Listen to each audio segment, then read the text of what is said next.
naiwan palang buhok ni Apolinario Mabini at ballpen o panulat ni Emilio Jacinto. At ang ating pambansang bayani na si Gat Jose Rizal, meron palang parte ng kanyang utak at buto na na-preserve. At ang ilan dyan, kasama sa koleksyon ng historiador o historian na si Ambeth Ocampo. Ang babasaging boting ito, kamakailan lang, pumukaw sa interes ng publiko. Pinaka-iingat-ingatan, lalo't sinasabing naglalaman ng bahagi ng utak ng ating pambansang bayani, si Dr. Jose Rizal. Unang nalitratuhan at ipinost online ng historian, kolumnista, propesor at dati ring chair ng National Historical Commission of the Philippines, si Ambeth Ocampo. Noon pa man, hilig na raw ni Ambeth na mangolekta ng mga may kinalaman sa ating kasaysayan. Ang kanyang koleksyon narito sa kanyang bahay na parang munting museum. It's made of ivory, gold. Ipinakita sa akin ni Ambeth ang natatangi niyang koleksyon na kanyang hinanap, sinaliksik at pinag-aralan sa loob ng mahabang panahon. Hindi ako makapaniwala. Posibleng nahawakan ni Rizal. Pinansulat niya. Mayaman si Juan Luna kasi silver yung belt niya. Parang ang liit naman ng bewang niya. Ito yung buhok, Yan yung buhok ni Apolinario Mabini. Ang itim, no? Ang itim Wala na pang tina kasi pwede mo ipa-DNA Pwede yan, natin pa-DNA. Secret ng kasaysayan talaga relevance. Kung walang saysay siya, storya lang siya.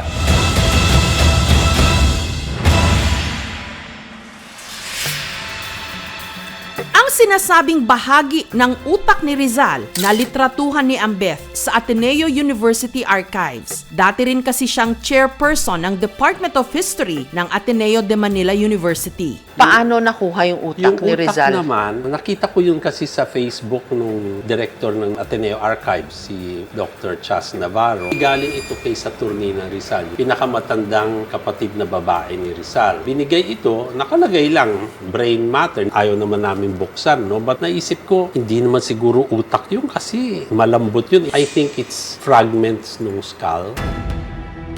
Importante sa amin ay malinis ang kamay bago humawak ng mga gamit dito. Ngayon ay hinahanap namin documentation. Binalik sa ulo Natawag natin sa Espanyol na tiro de gracia o the mercy shot na para siguraduhin na patay na siya. Pagkakuha sa kanya, yung mga taong naglapitan ay presume pinulot. Doon na nag-start yung story naman ng pagkuha ng mga reliquias ni Rizal. We cannot say na officially on display to dito. Nakatago lang kasi until we find, more evidence.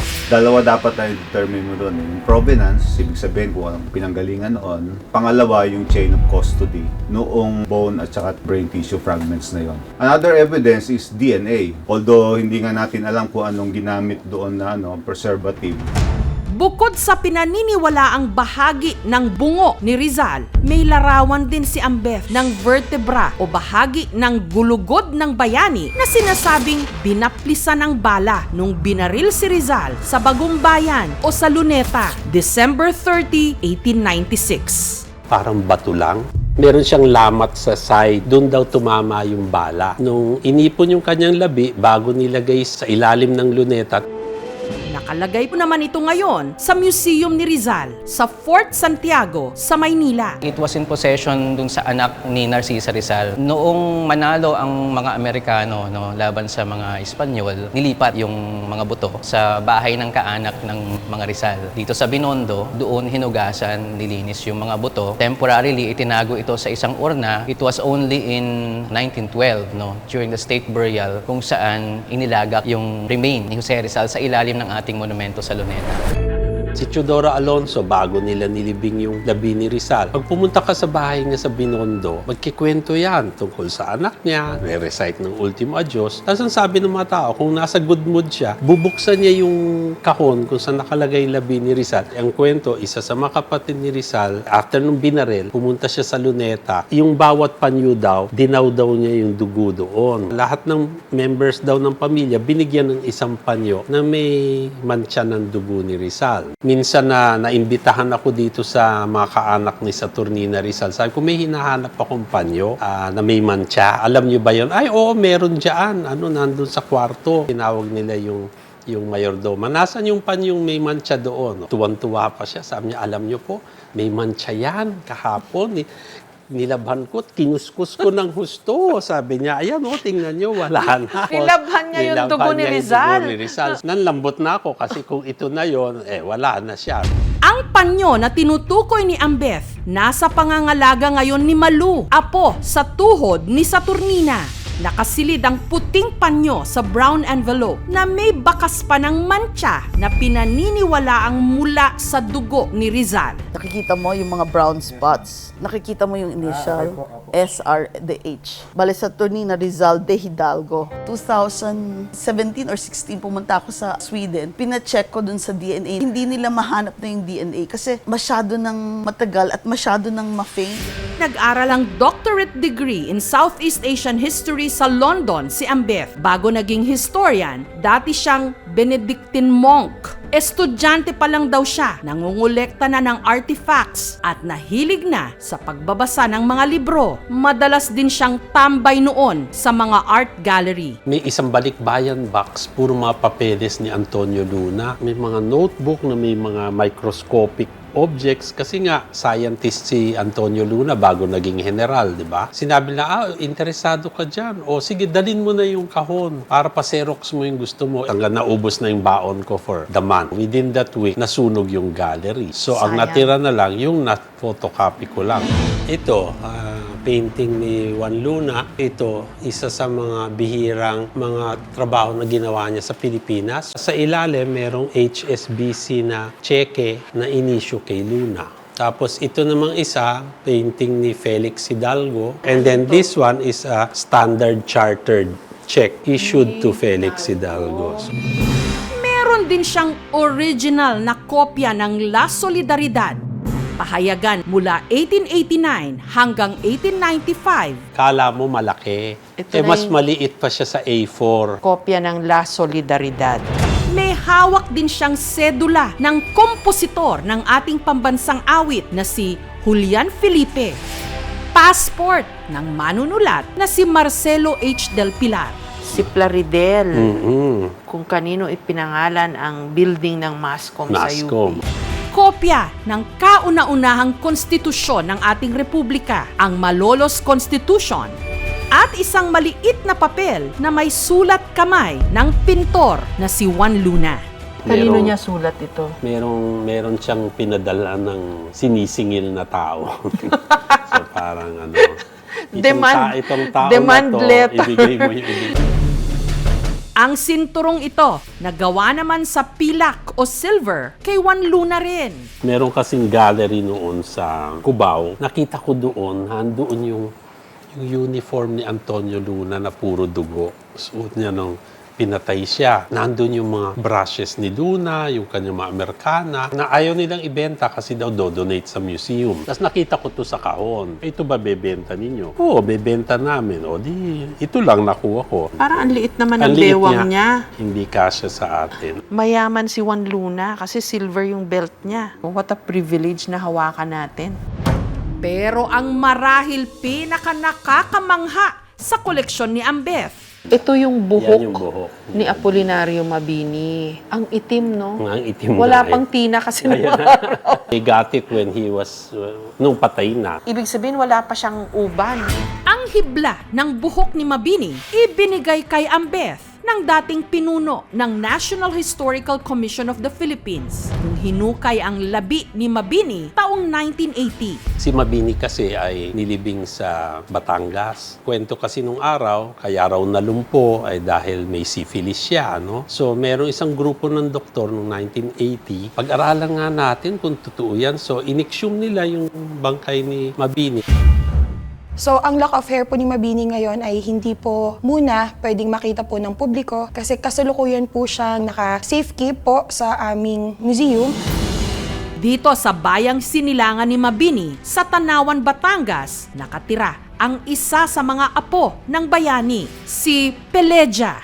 Early 1980s, pinag-aralan ng National Orthopedic, buo pa yung kanyang ngipin, yung kanyang buhok, maitim na maitim pa. Kasi 38 years old na mamatay siya eh. Ang medical analysis nila, nalumpo siya dahil sa polio. Bago ibinalik yung bangkay ni Mabini, yung isang tao ng Historical Commission, kumuha ng konting buhok. Dinala niya doon sa opisina sa Maynila. Yung mga tao doon sa opisina, parang natatakot sila na, uy, ba't mo kinuha yan? Ganyan, itapon na. Hindi mo pwede itapon na buhok ni at naisara na yung nicho, di ba? Pwede niyo ba akong bigyan? Nagtataka sila, parang anong gagawin dito? Wala, gusto ko lang magkaroon. Alam lang natin, dakilang lumpo. Yung klase ng pag-iisip na meron noon, panahon ni na Mabini na nadi-discriminate ngayon. yung mga katulad niya.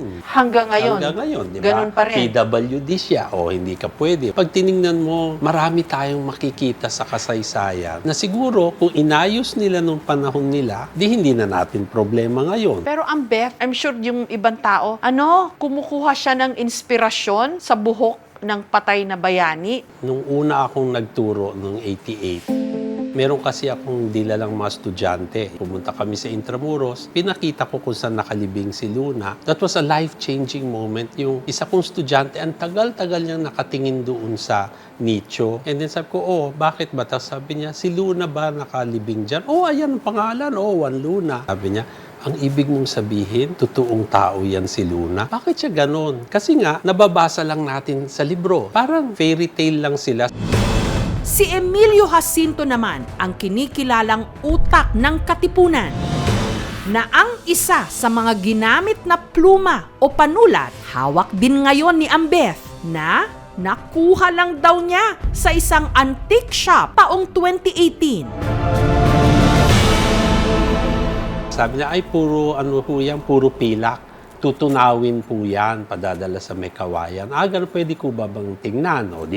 Tapos nakita ko, ang ganda nito. Tinimbang niya. Ang timbang, tapos tiningnan niya ang presyo ng pilak. Parang lumabas, parang 150 pesos yata. Sige, bayad, di ba? Pag uwi sa bahay, nilinis ko siya. Tapos lumabas, meron pala siyang ribbon. Tapos sa ribbon, nakalagay, premyo para sa poetry. Tapos nakalagay, Emilio Jacinto Dizon. Ang pilak na panulat, pinaniniwalaang napanalunan ni Jacinto sa isang poetry competition sa San Juan de Letran. Para ka nanalo ng jackpot niyan sa loto. Diba? Kung hindi mo naman binili ito, tinunaw na. natunaw na. Parang fountain pen kasi sinasawsaw nila sa ink. Nahahawig ito sa silver quill na napanalunan din ni Rizal taong 1879 para sa kanyang tulang A la Juventud Filipina, to the Filipino youth. Kaya ko yan naalala kasi meron na akong isa pa. Ito naman, binigay sa akin nung balo ni Guillermo Tolentino, yung gumawa ng oblation. Kwento sa akin nung matanda, ano yan? Parang pluma na napanalunan ni Rizal. Ganun parang kay So, sabi niya, sa iyo na lang. Kay Rizal nga ba ito o hindi? Ewan ko, di ba? Nung tinitingnan ko yung mga letrato, kamukha nga niya, di ba? Nung nagtuturo nun ako sa UP, ito yung pinapansulat ko ng final grade. Posibleng fountain pen ito ni Rizal? Yun ang pagkakwento sa akin. Wow! Hindi ako makapaniwala. Posibleng nahawakan ni Rizal. Pinansulat niya. Yes.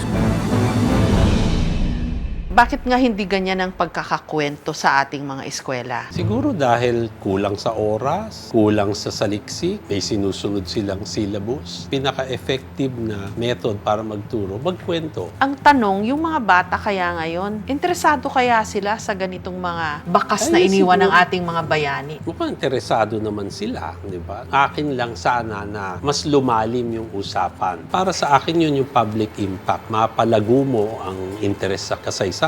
Importante yan para sa isang bayan. Wala kang balak i-share ito, Ambeth, sa pamagitan ng museum? Kaya nga tayo nag-uusap para ma-share. Dito na lang daw. Diba? Balang araw, sana nakalagay ito sa mga museum para yung mga bata, appreciate Makita nila. Higit pa sa nakalimbag tungkol sa ating mga bayani sa libro, malalim pa nating kilalanin ang kanilang pagkatao. Alamin ang mga kwento sa likod ng kanilang kadakilaan para higit nating makilala ang ating sarili at maunawaan at mahalin din ang ating pinagmulan. Dun sa mga kababayan natin na nagsasabi, oh, proud kami maging Filipino. Pero parang ang hirap mahalin ng bansang ito kasi hindi naman tayo umuusad. Mahirap pa rin ang buhay. Lagi kang parang nakikipaglaban. Ang lagi kong description sa kasaysayan, parang bangungot siya na dapat magising na tayo. Parang ang kasaysayan is a reminder na the past is still present. Laging maling turo ng mga teacher, parang history repeats itself. Hindi totoo yan. Wala namang power ang history. Ang nag-uulit ng kasaysayan tayo. Kaya natin inuulit kasi hindi natin alam. So itong mga bakas ng nakaraan ay nandyan para itulak tayo na mag-iba, magbago, umunlad. Yun ang panaginip. Ang kasaysayan ay bangungot.